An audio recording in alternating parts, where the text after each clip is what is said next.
Following JJ Redick being named as the Lakers' new head coach, I think we all thought and kind of had a hunch their game plan would get a big 3-point shooting boost, which did turn out to be true. I mean, for example, during the 2023-24 NBA season, the final one with Darvin Ham as their head coach, the Lakers ranked 28th in 3-point shots attempted per game, only attempting 31.4 per game and ranking bottom 3 in the entire league while doing it. But then with JJ Redick, that number climbed up from 31.4 per game up to 36.4 per game, ranking 19th in the NBA, also improving their 3-point percentage and their 3-point shots made per game, which only got better after acquiring Luka Doncic. After that point, they ranked top 10 in 3-point shots attempted per game, 3-point shots made per game, and 3-point percentage, taking over 43-point shots per game, making over 15 per game, and shooting roughly 38% as a team from the 3-point line. And well, I guarantee that will continue if not improve further with their team going forward, which will likely have an entire team-wide effect on their group, even going down to their front court. I mean, I guarantee that's why they've kept Maxi Kleber up until this point. Even with the injury risk with him, he does offer 3-point shooting at the 5, being a floor spacing 4 or 5 option depending on the matchup, and that's likely why they have kept him up until this point. Or then with a guy like Christian Koloko, we've seen him working on it throughout the summer, showing it a little bit throughout Summer League, and JJ Redick likely has had an effect on that, and that might be translating to Jaxson Hayes too. A guy that's been known for 3-point shooting at one point in his career, dating back to his younger years with the New Orleans Pelicans.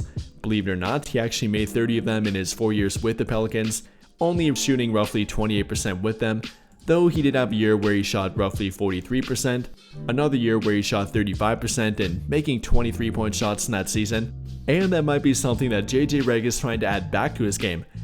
After all, he's seen it and was a first-hand witness to it.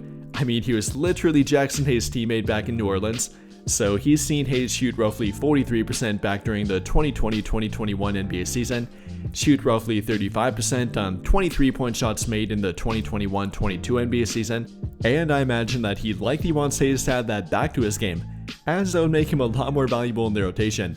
Not only offering the rim protection ability and lob threat ability, but being a floor spacing option with it, that would be something that they really don't have at this current moment.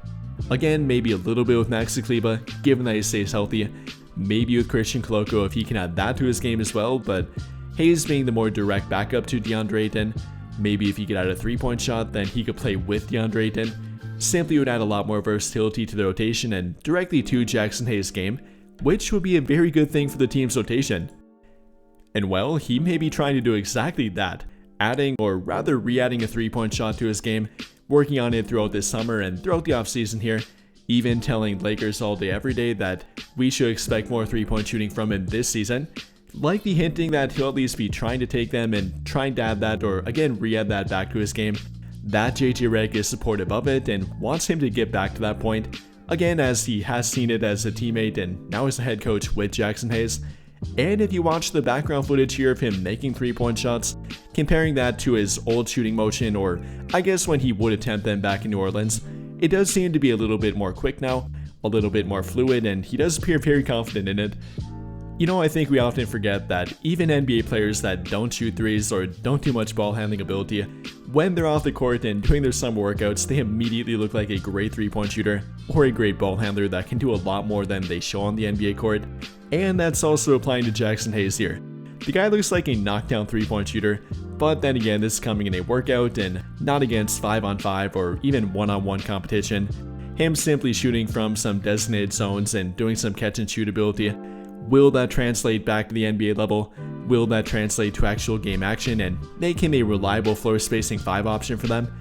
Maybe, but I wouldn't hold my breath quite yet. You know, I think what Jaxson Hayes showed last season should be the bigger priority for him.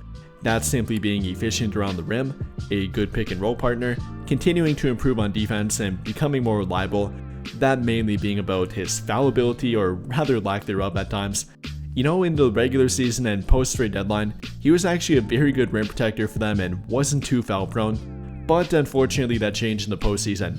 In his brief time on the court, only playing roughly 8 minutes per game in the 4 games that he did play in their first round defeat to Minnesota, Hayes averaged roughly 2 fouls per game in those only 8 minutes per game. That translating to well over 9 of them per 36 minutes. Obviously that's way too much and you can't stay on the court if you're doing that. and that's a lot different than what he showed in the regular season, only averaging 4.5 fouls per 36 minutes, managing to stay on the court and be a reliable last line of defense for their team, aka their rim protector, and he unfortunately was not able to maintain it in the postseason when the competition got a lot more tough. So that's kind of priority number one for him, not only with the fouls, but primarily both the defense and becoming a more reliable defensive option, a more consistent option, and a guy that can be their direct backup to DeAndre Ayton. That's why I point to more Jaxson Hayes. Though again, yes, I'd love for him to add or rather re-add a 3-point shot to his game. That could make him different compared to DeAndre Ayton, having something different to offer than him and therefore make him more valuable in some matchups or some situations. Yes, I would say that would be a great addition to his game, would be a valuable addition for their team and their game plan and how they incorporate him within their rotation. I think that could be very interesting for Jaxson Hayes, but also again not my number one priority for him. And well, if I had to guess for why he's trying to add a 3-point shot to his game or rather bring it back to his game, I imagine that Maxi Kleber has something to do with it. We've talked about this here on the channel, how there might be some minutes competition between him and Jaxson Hayes. In some matchups, Kleber might get more minutes, in other matchups it might be Hayes, but there will be some back and forth between them for that backup center spot. And yes, Kleber does have the ability to play at power forward in some matchups, but with them having a pretty loaded power forward rotation, having everyone from LeBron at power forward, him being their starting power forward, Rui Hachimura playing some power forward for them, Jared Vanderbilt playing there at times, even Luka Doncic, and primarily on defense for their team, maybe even Jake LaRavia there or Adu Thera off the bench, they have a pretty loaded power forward rotation. So that kind of points to more of a competition for backup center minutes. Their center spot is a lot more light compared to power forward, therefore Maxi Kleber and Jaxson Hayes will be competing, and maybe even Christian Koloko in some matchups too. So with that in mind, they're all trying to do something to stand out here. Both Hayes and Koloko trying to add a 3-point shot to their game. That would kind of make them the perfect backup center in my opinion, not only having the rim protection and lob threat ability, which is kind of the standard to play with Luka Doncic on both ends of the court, but then having a 3-point shot to their game and therefore become even more versatile on the court. That would kind of be the perfect backup center option behind DeAndre Ayton. And not only that, but again making them stand out from both DeAndre Ayton and Maxi Kleber at that point, being more versatile than DeAndre Ayton offensively, having a 3-point shot to their game, then defensively offering more than Maxi Kleber, definitely more rim protection, offering similar switchability on defense, and all around adding more or offering more at that center spot. That's what they're both trying to do here and I'm completely for it. Whether it's simply JJ Redick telling them to do it or try to have them do it throughout the offseason, or again them being motivated to add more to their game in hopes of getting more playing time, I'm completely for it and I like what I'm seeing with both Jaxson Hayes and Christian Koloko, which again might be and probably is somewhat motivated from Maxi Kleber behind them, especially for Jaxson Hayes in my opinion. And well, with all of that being said here, what do you guys think? How do you feel about Jaxson Hayes potentially adding or rather re-adding a 3-point shot to his game? Are you in support of it? Do you believe it will actually happen and that he will be able to do it? Or do you think it's simply off-season workout videos that end up going nowhere in regard to NBA action? Let me know your thoughts about it and how you feel about Jaxson Hayes going forward on their team in the comments down below. But I think that'll pretty much do it for this one, and if you enjoyed the video, then I'll greatly appreciate it if you drop a like, subscribe to the channel if you have not already, and hit that notification bell to never miss out when I upload a video. But as always, thank you for watching and have a great day or night.